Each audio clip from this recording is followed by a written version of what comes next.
amazing Australians and the story of their lives. You're tuned to Lots to Chat About with Rosemary Peterswald. Hello listeners, and welcome once again. My guest today is spiritual counsellor Margaret Bowman.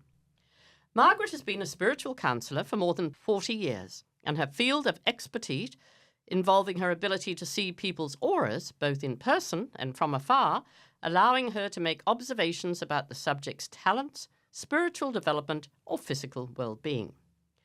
Margaret first discovered she could access and use abilities of the mind way back in 1985, after taking her mother to a mediation group here in Brisbane. She then personally started meeting people to help discuss their challenges, and this quickly became something that she continues to do today. However, it was in 1991 when she discovered that this ability was possible without physically seeing her clients in person. Therefore, she started to help many people from all over the world just by speaking to them on the telephone. Welcome, Margaret. Thank you. So, what exactly is a spiritual counsellor? Is it sort of the belief in supernatural as a sort of means to help people face issues or become healed, or what exactly is it? Well, I think it's to help them be happy, to solve their problems. And the problems could be anything from health, which I do a lot of, to their marriages, to their children, to where they're living. It could be anything. And I never ask people, you can only talk about this or that. They can ask anything they want to, including animals. I also can see inside of animals. And, how incredible. And if they're sick, tell them to take them to be operated on. Yes. Right. Yes, so it's not just humans. That's extraordinary. Yes. So tell us more about when you took your mother to the mediation group here in Brisbane, and that sort of, isn't that where it sort of all started with you? Well, it did by accident, and I wasn't the slightest bit interested. And I took my mum on the wrong day, and we had 2 minutes to make up our minds because the man said, we're having a meditation group. And I said to Mum, well, we don't know anything about that. We're not going inside. And she said, but I want to. So he let us in, and I said to the minister, what do you expect us to do? And he said, just sit quietly for half an hour and close your eyes and relax, and afterwards I will speak to you. And I thought, how am I going to sit here for half an hour with my eyes closed? So after about 4 minutes, I opened my eyes, and when I did, enormous heat went straight through my body from my head to my feet, and I couldn't believe it. And I looked opposite, and there was a lady with a red cardigan on, and I could see straight through her body. I could see all this energy around her, and I heard a voice say, will you tell the lady with the red cardigan on that she must go to the doctors immediately? She has a heart problem and she needs to be in hospital. And so they also said, look at the other people sitting in this little group, which was about 15 to 20 people, which I did.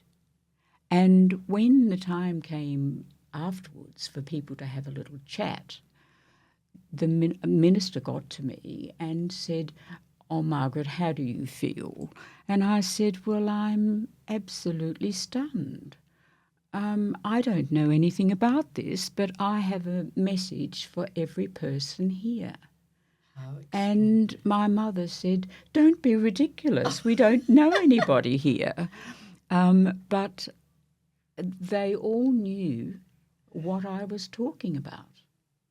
And so afterwards, the minister said to me, oh, Margaret, would you come back? You need to do something about this. I said, I'm not the slightest bit interested, and I'm not coming back. But I will bring my mother back next week for a healing. But I didn't go inside, and eventually she went home, and it was fine, and I was still nursing, looking after disabled children for a few days a week. And every time this friend of mine sat in front of me to have morning tea, I got this enormous pain in my tummy. And eventually I said to her after about 6 times, please go to the doctor with that terrible pain. And she said, how do you know about that? I said, because I'm getting it every time I sit in front of you. Right. And she went, and of course they operated, and that was that. And after that, I thought that's a weird thing to happen. And I also got people's heart problems just in Coles when I was shopping. Really? But I wouldn't go up to them and say anything about it. No. So about 6 months went past. I took no notice of it anymore. And the phone rang one day, and it was a lovely lady that I'd met that particular day. I'd accidentally gone to a meditation group. And she said, Margaret, would you come and help me tomorrow? I've got 10 people to see and I'm quite sick. Right. And I said, absolutely not. I'm not the slightest bit interested. Yes. And she said, but when I sat down and asked specifically who could help me, God gave me your name. And I thought, my goodness me, perhaps I'd better go. So I went. And I said, but I don't know what to do. You'll have to tell me. Right. And I did this for a couple of days, and that's all. She got better. But after about 3 months, she died. Oh, right. And where she was doing it at, some man's place, he said to me, please, would you take her place? And I said, well, not really, because I have children and they need taking to school and picking up afterwards. And he said, well, could you just do 4 hours twice a week? And so that's what happened. But I said, I'll just do it until you get somebody else. And that's how it sort of all started. That's how it started. To because then my phone number, of course, I had a phone number Yes. in the normal book, and people started wanting to come and see me. Right. And they didn't come just one here and one there. They started to come by the hundreds. Right. And after 5 years, I collapsed and ended up in a wheelchair. What, from sort of total exhaustion, I suppose, From total was it? exhaustion. Because, I mean, yes. it's something that would take, I would imagine, a huge amount of energy from you. Well, it did, because the only time I had off was a Sunday when I wouldn't let anybody in. Right. But people would phone me on the phone, and I'd be walking around with this big phone at the same time. So I never got a moment's peace. Margaret, can I just ask you, is this, when you're looking at people and you see something like that, is it what's called an aura, somebody's aura, or is it deeper than that? You're sort of seeing inside them, are you? Well, I'm seeing inside them as well. You normally, if somebody phones, I will say to them, before they phone me, you write down anything that you want to know. Right. It could be about you, it could be about children, it could be about anything at all. Yeah. And so that we don't miss out on anything. And if they say, I want to know about Bob, if they know 4 Bobs, I'll say, well, you'll have to give me his surname because I won't know which one you need. Right. And I could get all these things that either apply to one or the other. So that's what I usually tell them. And also I say, well, we won't miss out on anything. That's but really, going back to the aura around people, and Sparrow is our producer today, listeners, and Margaret said to Sparrow before that he had a lovely aura around him, or even more than that. He does. He's exceptionally looked after. And when I say that, Not everybody that I see has a beautiful angel next to them, but he does. Isn't that wonderful? I hope I've got a beautiful angel. I certainly could do with one at the moment. But Paul, who's also our producer, told me that he was told that he had a very good aura, or he knew he did. But so that made me go and look up what an aura is and whether you can see it. And according to the internet, if you look at your hand long enough, you will see an aura emanating. Well, I have sat and looked at my hand, and all I can see is a lot of very strong wrinkles and ruffles and whatever. But there's certainly no aura emanating from my hand. So obviously I'm on the wrong track, aren't I? Well, it tells you much more when you look around the brain and the head of somebody first. But if you had a sore finger, it would show up later on when I went straight through your body. Right. Because then I start at the top of your head and go straight through. And you've got a tooth back there that wants looking at. Yes, actually, you're so right. So right. I've got I'm sort of getting on a bit in age, and I've got one of those fillings that were put in 150 years ago, but I desperately wanted to get rid of, but nobody's game to take it out in case the whole mouth collapses. It will show a different colour, you see. Yes. The energy field, I call it, will right. show a different colour Yes. as to how bad it is, Yes. whether it's causing pain or not, Right. or whether it just needs looking at. But this must be, I would imagine, fairly difficult to live with. I mean, if you're in a room full of people at a party and you look around and you can see that 2 or 3 people, or could be even more, have, sort of got problems or health problems or whatever, how do you continue on enjoying your party? I don't do that when I go to a party. I'm just an ordinary person. Yes. And unless somebody comes up and says, could I phone you next week? Yes. I wouldn't look at them. No. Right. No. And now you can, it's become about that you can actually do this by telephone. Now, I know you're not allowed to mention names or whatever, but there is a very, very well-known Australian celebrity that used to call into you constantly, I think you said, at all times of day and night and whatever, and you would have to advise them. So how did that come about, that you realised that you could do it you didn't actually have to see the person, you could do it over the telephone? Well, what happened was when I got very ill and ended up in a wheelchair, I had to sell my house and car because of the children and send them to boarding school, etc. And it all needed paying for, and I had to do it. And a friend of mine whom I got a job for in Port Douglas said, you come up here, I'm at a hotel and you can stay here. They will look after you, they can feed you, they can wheel you around, and it's better to do that because the doctor said you could be like this for 20 years. Right. And when I got up there, after a while, I started to get better and people found out my number and they started to phone me. And that's when I realised they could be a million miles away and it wouldn't matter. I could still do it. Isn't that so that's why I said when I come back to Brisbane, I'm not seeing anybody at all. If they want something, they will have to phone me. Right. And that's what's always happened. Because then I was only back 3 weeks and I had a call from Adelaide Radio saying, we want to give you a program. We've heard about you. Would you go to the ABC next Tuesday and start? Right. And so that's how come I started doing radio, which I found, well, of course I didn't know the people. I couldn't see them. They would give me one name and I would look at them instantly because I couldn't leave saying nothing for 2 minutes on the phone, on the radio, and it would come out straight away.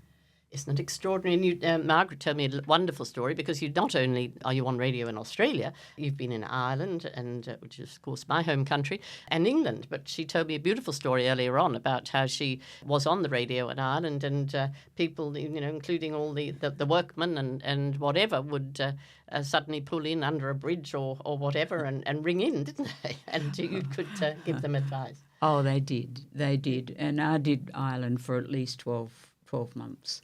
But when I came back, I would have to go to Cairns to the ABC to receive their phone call from Ireland.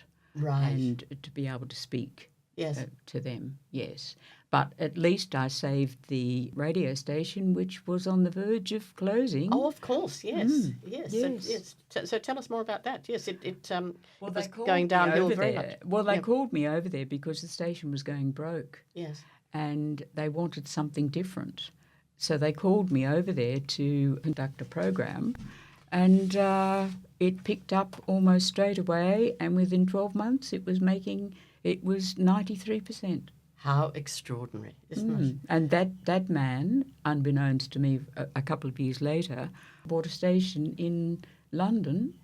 And, of course, I've been doing radio in London too quite a lot of times. I'll come back to that in a minute. But listeners, you're listening to Lots to Chat About. I'm Rosemary Peterswald, and my guest today is spiritual counsellor Margaret Bowman.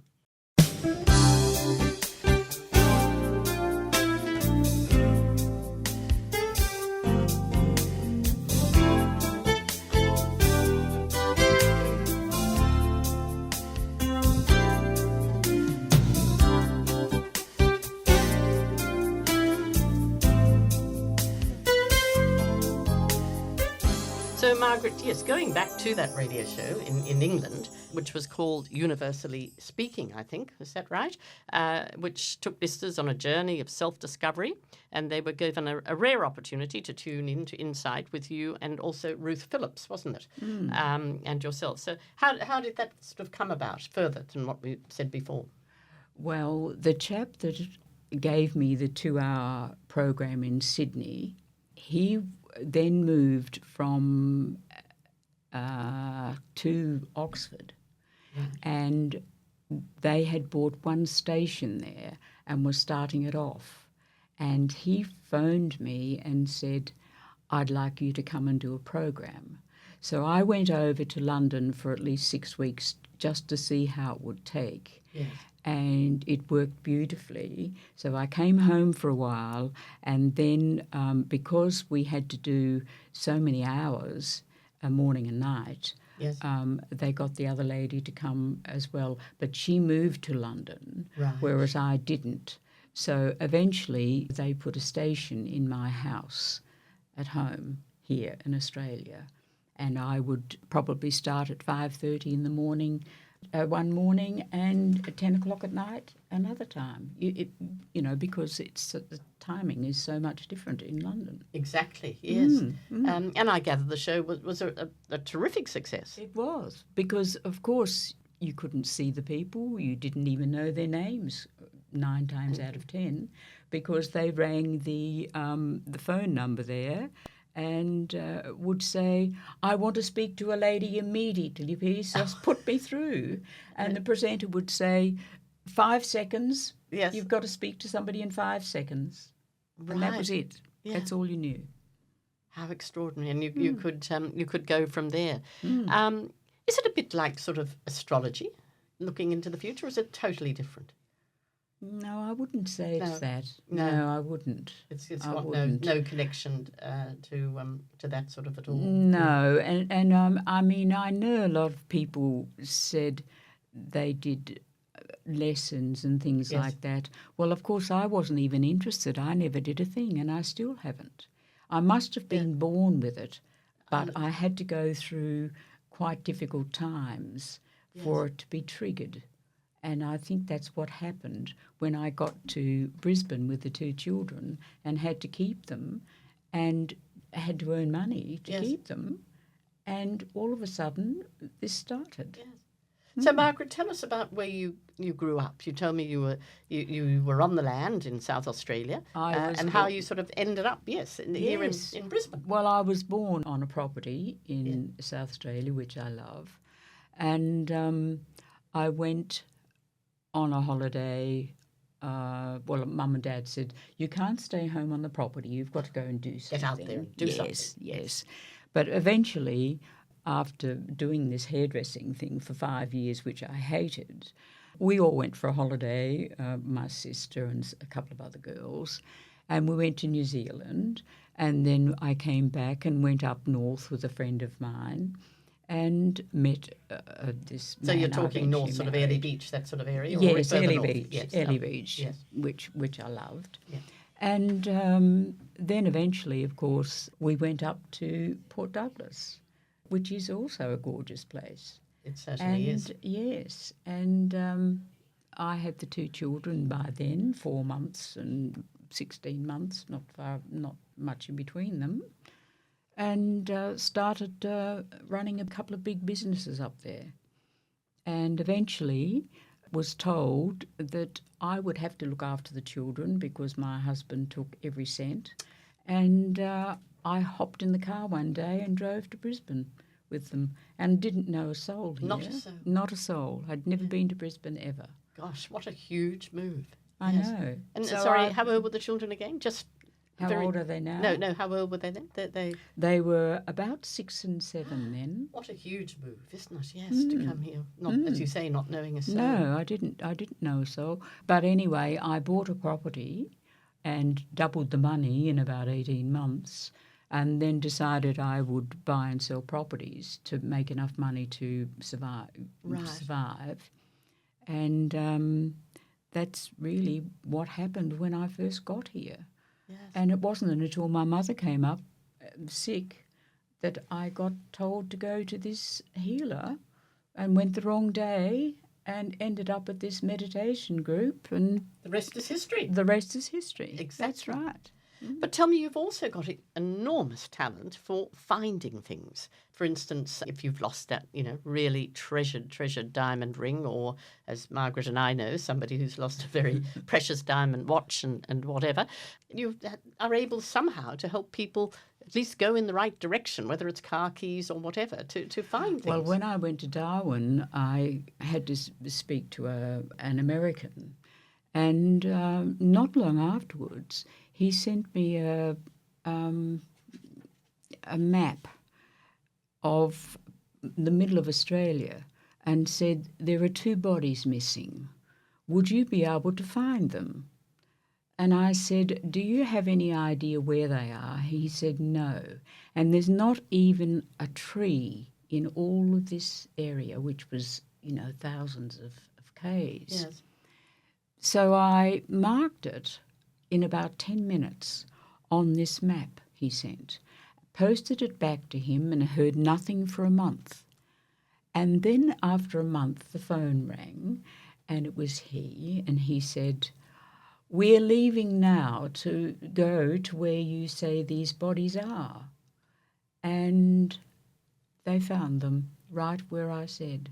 How extraordinary. Yes, and he wrote a very big book about it. Oh, really? And, well, it went to America, and Yes. because he was American, he was Right. Yes, but quite often people lose things. Not necessarily bodies. Not but- necessarily bodies, but they had been missing for 100 years or more. Isn't that extraordinary? Mm. Yes. But I don't know, listeners out there, if you have lost something there, you wonder where on earth to turn, but perhaps you could ring into the radio station and we could put Margaret in your direction.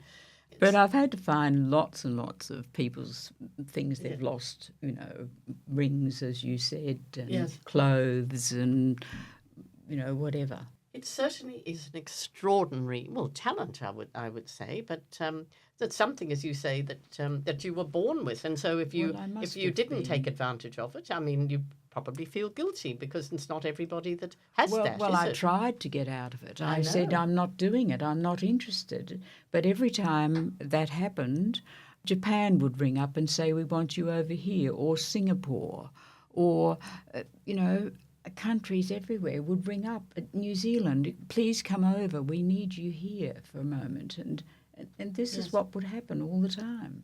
And so, extraordinarily, it's mostly, it would appear, word of mouth, that somebody tells Yes. somebody and somebody else tells somebody, and suddenly you've got Absolutely. 3 o'clock in the morning Absolutely. phone calls. I have never, ever made an advertisement, ever. And the only one I've ever seen is the one in London. And I think the photographs are still on the iPad, but it says I've been doing it 40 years. And they haven't taken it off yet, even Right. though the program is now completed. Oh, right. So, Right. But that's the Yes. only one. I've never, ever, no. It's just word of mouth. And obviously huge success, because people are not going to recommend you unless you've had tremendous success in Well, I think what people ring. think the most Even if it's important not thing. what people want to hear, I might add. Well, I think the most important thing to me was when a lovely girl rang up from Sydney and said, I'm worried about my job. And I said, I'm not worried about your job. I'm worried about your breast area. And I Right. want you to go straight to the doctors today.